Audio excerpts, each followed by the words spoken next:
నమస్సర్వేభ్యః. మానవ జీవితం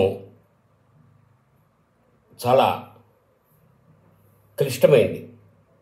ఇందులో ఎన్నో సుఖదుఖాలు, ఎత్తుపల్లాలు ఉంటాయి.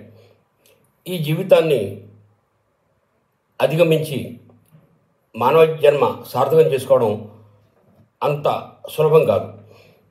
అలాగని అంత కష్టం కూడా కాదు. ఎందుకంటే మన పెద్దలు కొన్ని మార్గదర్శక సూత్రాలను మనకు అందించారు. వాటిని మనం జాగ్రత్తగా అనుసరిస్తే మానవ జీవన విధానం అంత కష్టం కాదు. ముందుగా వేదాల దగ్గరికి వెళ్దాం. వేదోఖిలో ధర్మమూలం అని పెద్దల యొక్క మాట. అన్ని ధర్మాలకి మూలం వేదం. ఈ వేదం మనకి అందించినటువంటి వారు ఋషులు. వాళ్ళు ద్రష్టలు, మంత్రద్రష్టలు. సాక్షాత్కృత ధర్మాణ ఋషయో బభూవు అంటారు యాస్క మహర్షి. అంటే పూర్వం ఉండేటువంటి వైదిక ఋషులు ధర్మాన్ని సాక్షాత్కరింపజేసుకుని ఆ ధర్మాన్ని భావితరాలకు అందించడం కోసం అక్షరబద్ధం చేశారని ఆయన మాటలో ఉండేటువంటి తాత్పర్యం. The rishis of Vedic age visualised cosmological truths through intuition and the put it in writing for the sake of posterior generation అని ఒక మాటలో మనం చెప్పచ్చు. వాళ్ళు ద్రష్టలు కాబట్టి వాడు యథార్థాలే చెప్తారు. కానీ ఆ యథార్థం అనేక కోణాల్లో చూశారు వాళ్ళు. యథార్థం ఒకటే అయినప్పటికీ ఆ చూసేటువంటి కోణంలో తేడా. ఉదాహరణకి హిమాలయ పర్వతాలు ఉంటాయి. అది భారతదేశం నుంచి చూస్తే ఒకలా కనిపిస్తాయి, బర్మా నుంచి చూస్తే బర్మలో కనిపిస్తాయి, చైనా వైపు నుంచి చూస్తే ఇంకోలా కనిపిస్తాయి, అలాగే పాకిస్తాన్ వైపు నుంచి చూస్తే మరోలా కనిపిస్తాయి. అవన్నీ హిమాలయ పర్వతాలే. అవి పర్వతాలలో ఎటువంటి భేదం లేదు. కానీ చూసే కోణం నుంచి మనకి తేడా కనిపిస్తుంది. అందుకే శృతి విభిన్న, శృతి చాలా భిన్న భిన్నంగా ఉంది అన్నారు. స్మృతయస్య భిన్నా, స్మృతులు ఉన్నాయి. వేదంలో ఉండేటువంటి తాత్పర్యాన్ని మనకు అందించడం కోసం స్మృతులు పుట్టాయి. ఈ స్మృతులు కూడా అనేక కాలాలకు సంబంధించిన అవడం చేత ఆయా కాలానికి అనుగుణంగా కొన్ని స్మృతులు రాయబడ్డాయి. అవి కూడా భిన్న భిన్నంగానే కనిపిస్తాయి.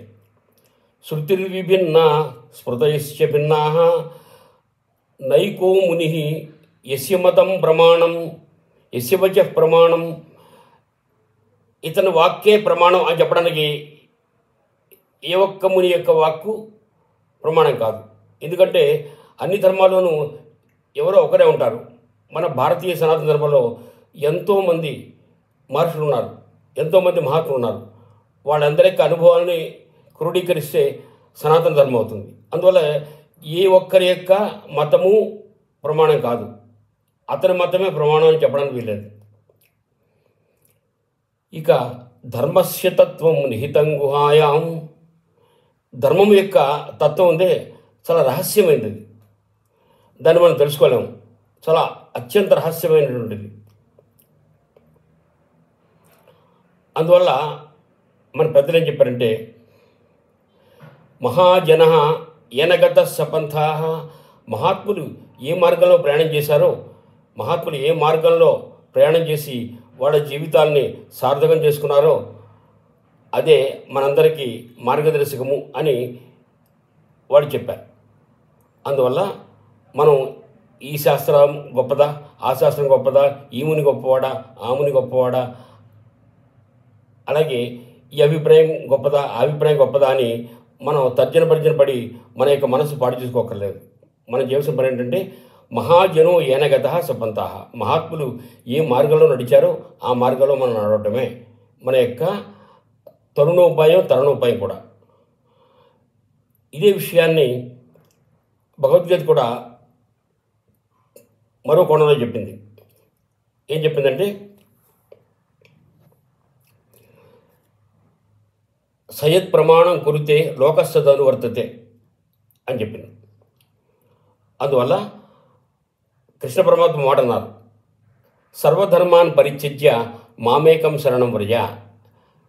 సర్వధర్మాలంటే ధర్మాలని కాదు, అధర్మాలను కూడా. మనవాడు ధర్మాన్ని పరిచయిస్తున్నారు, అధర్మాన్ని అదగా అనుసరిస్తున్నారు. అలా కాకుండా ధర్మాధర్మాల రెండింటిని పక్కన పెట్టి నన్ను శరణు వేడు, అహం త్వాం సర్వపాపేభ్యో మోక్షయిష్యామి అన్నారు. నేను నిన్ను అన్ని ఆపదల నుంచి రక్షిస్తాను అని ఆయన భరోసా ఇవ్వడం చేత మనం అన్నీ విడిచిపెట్టి మనం శరణాగతి, భగవంతుని యొక్క శరణాగతి పొందడమే అతి ముఖ్యమైనటువంటిది.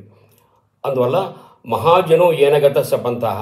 కాబట్టి మహాత్ములు ఏ విధంగా మనం నడుచుకుని వాళ్ళ యొక్క జీవితాన్ని సార్థకం చేసుకున్నారో ఆ మార్గంలో మనం ప్రయాణం చేస్తూ మన జీవితాన్ని సార్థకం చేసుకోవడమే మనకి తరుణోపాయం కూడా. శ్లోకం రోజు చూద్దాం. శృతిర్విభిన్న స్మృతయశ్చ భిన్నాః నైకో ముని యస్య వచః ప్రమాణం ధర్మస్య తత్వం నిహితం గుహాయాం మహాజను ఏనగతః సపంథాః. మరి ఎంతోమంది మహాత్ములు ఉన్నారు. శంకర భగవత్పాదులు, బుద్ధుడు, అలాగే రామకృష్ణ పరమహంస, వివేకానందుడు, మహాత్మా గాంధీ లాంటి మహానుభావులు ఎంతోమంది మనకి కొన్ని మార్గదర్శక సూత్రాలని ఏర్పాటు చేసి వెళ్ళారు. ఆ మార్గదర్శక సూత్రాల్లో మనం ప్రయాణం చేస్తూ మన జీవితాన్ని సార్థకం చేసుకోవడమే ముఖ్యమని చెబుతూ ఈ శ్లోకాన్ని మరోసారి నేను చదువుతున్నాను. శృతిర్విభిన్న స్మృతయశ్చ భిన్నాః నైకో ముని యస్య వచః ప్రమాణం ధర్మస్య తత్వం నిహితం గుహాయాం మహాజను ఏనగత సపంథాః. అందువల్ల మనకు నచ్చినటువంటి ఒక మహాత్ముడిని మనం ఆదర్శంగా తీసుకుని ఆ మార్గంలో ప్రయాణం చేసి మన యొక్క జీవితాన్ని సార్థకం చేసుకుందాం. నమస్కారం.